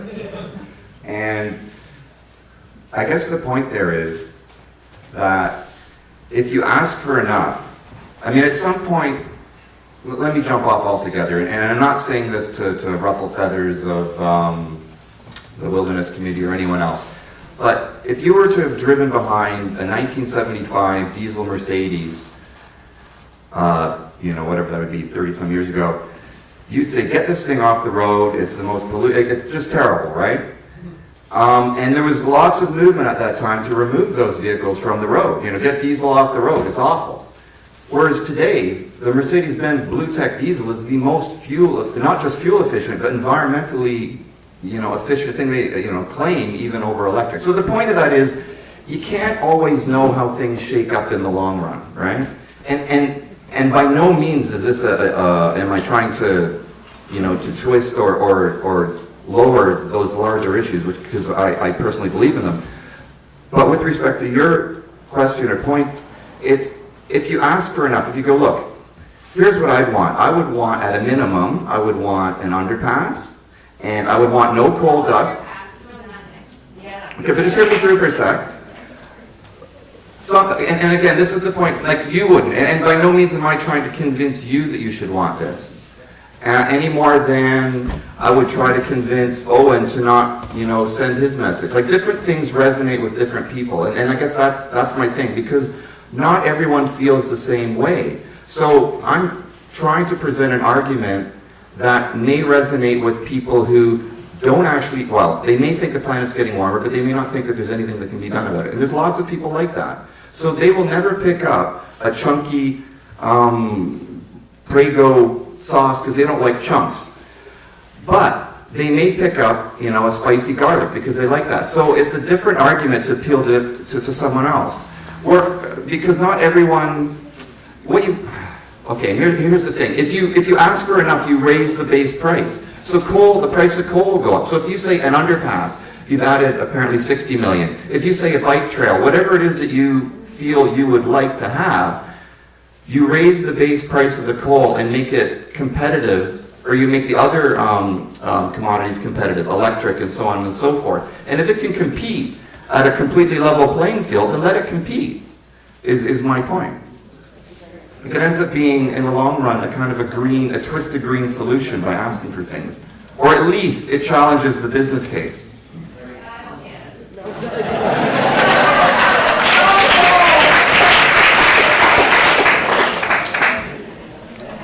I said this in the beginning earlier as well, and we do want to respect all opinions. This is a first steps, and it is an open forum, and we all of us have varied opinions. That's what I've come across with this. So please, let's respect everyone's opinion tonight, and we're gonna. It's getting late. I know people are getting tired. We'll take some more questions, and I do ask the questions and also the replies to be as brief as possible, because I know some people are waiting patiently. So please, when you ask your questions and when you are replying, just quickly. This lady in the back in the black. Thank you.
Thank you. All right, the gentleman in the shirt with the hand up there. Yeah.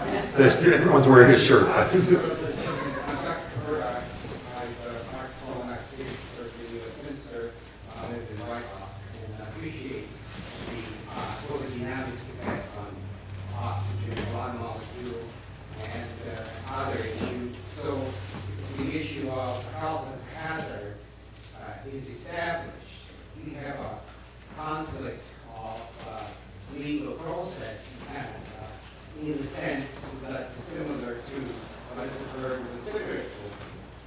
federal government passes standards of care and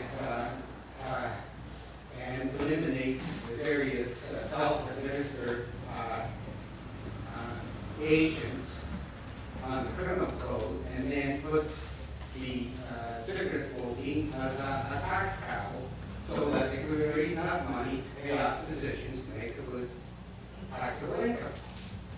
And so coal at this stage has reached the same stage, and we need some form of an ombudsman system, because you can also characterize it as a banana republic, that certain people under NAFTA are being paid off, so that American coal could come in, could definitely pollute the residents along the way, not only in the United States, but in British Columbia.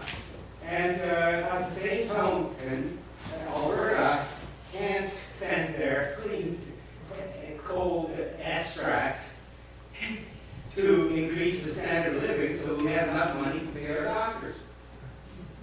Wait. Thank you for that comment, Willie. I would like to also, that is very valued here, and the questions, we'll take a few more, but related specifically to, for tonight, there's going to be next steps out of here, hopefully, but keep it to what's affecting us along the peninsula here in the train traffic. Gentlemen here, and then I'm going to get over here because I know a lady's been waiting patiently. I have one more concern to add. I don't know whether you've been following the trade agreements, international trade agreements. One's called Trans-Pacific Partnership, another one's called the Foreign Investment Protection Act. And these agreements effectively say that international corporations can sue Canada if Canada ups the environmental standards and affects their business plan. So my question is, if we go ahead with this against all the opposition and the contracts are signed, can we stop it? Yeah, I can answer that. Yeah, the good news about that is that there's a very brave, quite small First Nation on Vancouver Island have brought an injunction against the second of those two trade agreements. It's called FIPA. It's the agreement between Canada and China. And what that says is that if we were successful in opposing a project that was part funded by or had some involvement from a Chinese company, if we were successful, the Canadian government would be forced to pay the value of that project back to that Chinese company. So it is a very, very threatening thing. We can stop it if we all start again. And I meant what I said earlier on, from our perspective, the Wilderness Committee's perspective, it's amazing to have a councillor here, and councillors have been listening to us. At the municipal level of government, they have been listening to us. MLAs will listen to you. They don't have jurisdiction on this issue. The only person who I believe you should be talking to is Russ Hebert and Dennis Level and the CEO of the port. It's the federal folk you got to be putting pressure, and they are not here today. So just let me finish. In relation to FIPA, if you put enough pressure on those same folks, they will not allow Canada to sign on to that agreement. Okay, they will not. You have to put pressure on them, and they will do, and they've got a window of opportunity before 2015 to sign off on it. We need to support that injunction brought by that First Nations band, which could bankrupt them if they don't win. And they are looking for people to support them. The name, I can't pronounce it, but it starts with a H, Hipwichin. I'll try and pronounce it better at a later stage. But if you Google it, you'll find out about it. So I'd say that fear is very real, and to watch that injunction and to support that action. They're doing it on behalf of the rest of us, I believe. I'm actually going to take, comments are great. We really welcome those, but I really want to respect the time of the individuals that have come. So if someone has a question for anybody at the front, that's what we'll do from here. We'll take a few more of these. The lady in the red's been waiting. Is it a question? I know it's likely a comment. Is it great? Let's. Has the Wilderness Committee or any other committee looked at the money in terms of following the type of finances? We looked at the money in terms of the pension fund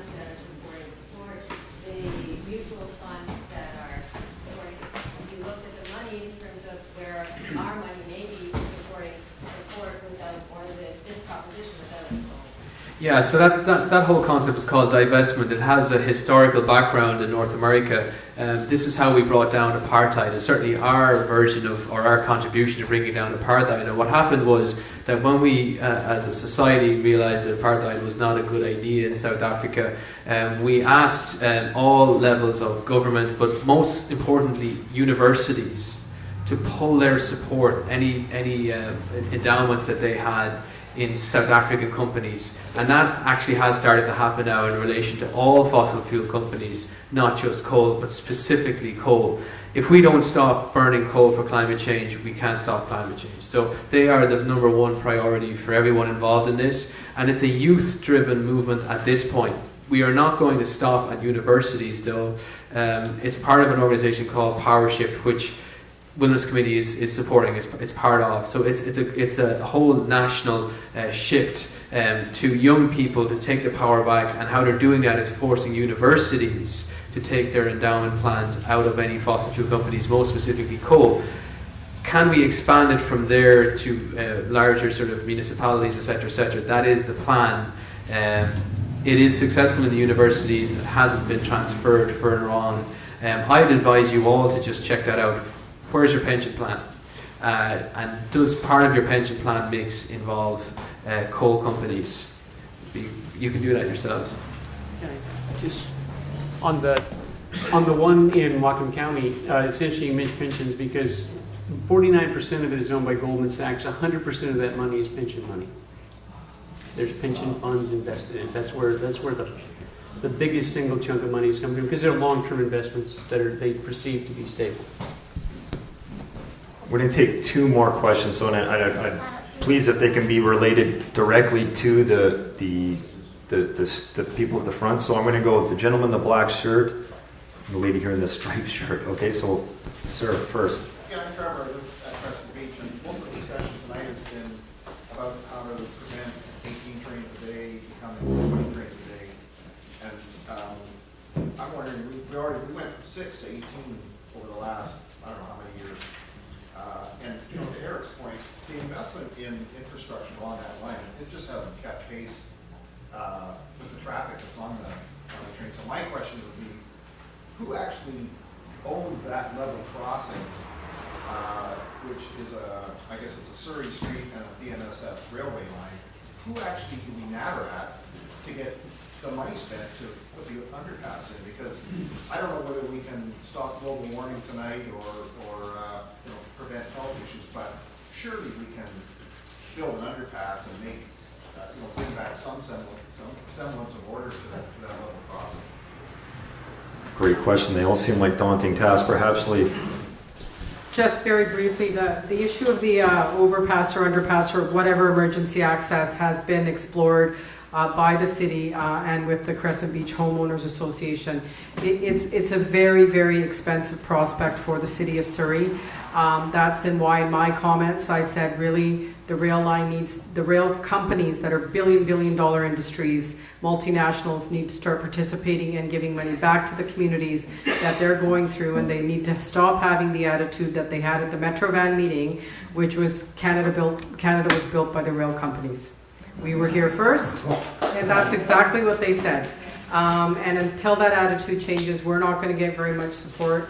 And at this point, we can't afford to go ahead with the emergency access with the cost. So again, we compel you to go to your federal government to bring the rail companies to the table.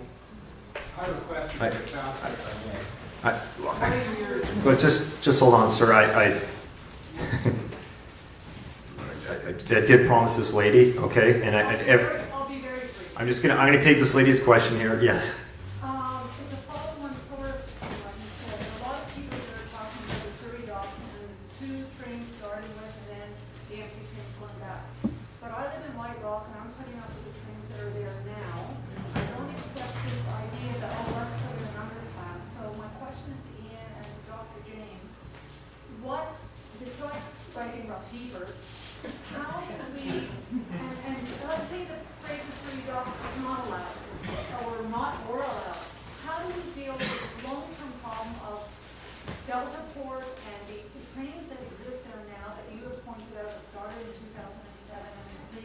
and will keep increasing, especially if Bellingham succeeds in stopping tourism.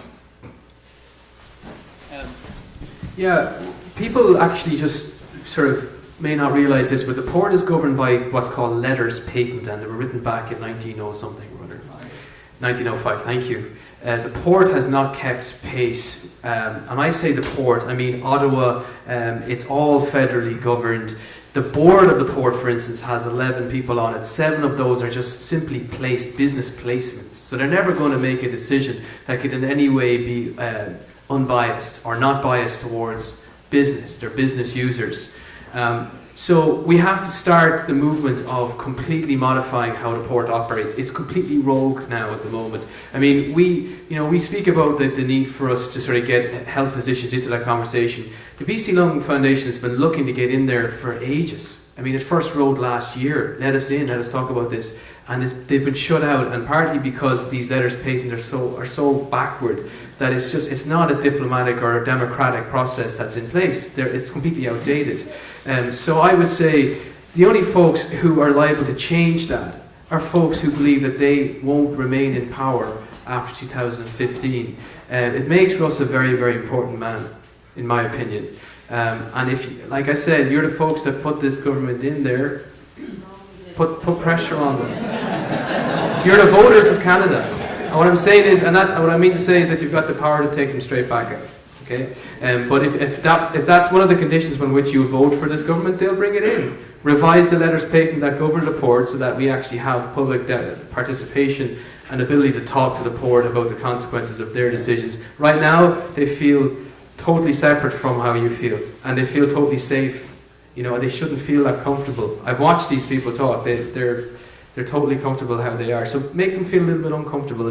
I'm not all about fighting with people. I mean democratically, but make them feel like they're under threat. So what I've learned in the past 2 years is you're going to have to take every level that you're ready to take those steps at. Certainly writing letters can help. Certainly going to meetings can help.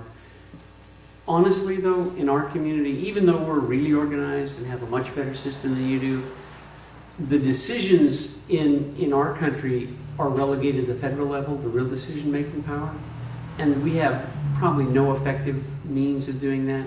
And in all honesty, there are several doctors that are talking about going and standing on the tracks in front of the train. Yes.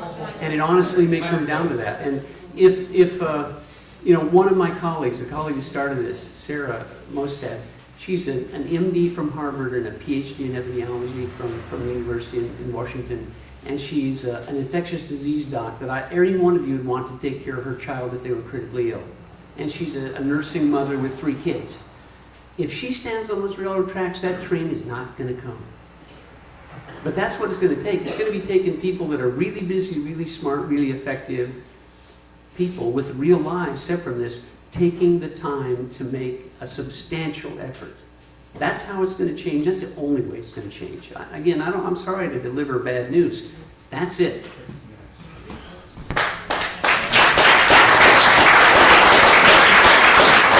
We really do have to wrap it up, and I apologize to anyone that didn't get their questions heard. We are going to be at the front packing up. If you do want to come to the front and ask some questions, I do want to comment that government has taken leadership. If you look at the city of Surrey on the casino issue, when you do speak up as a community, things can happen, whether you're for or against that. They will and can, and your voice can be heard. For the few of us that have organized that, there is some information on the back. We're waiting to hear from you what next steps are, or maybe you want for that. We don't know. We wanted to put this together, get a gauge back from our neighbors to see where this is right now. So we don't know exactly right now. We do have an email contact back there. It's a Gmail address, communitiesandcoal@gmail.com. You can email that, and we will try to forward you to the people. We're not the experts. We're just here to engage the community and hear your concerns. I want to thank everyone for coming, and it was a great night. Thank you to Councillor Rousseau, Owen, Dr. James, and Paula. Thank you so much.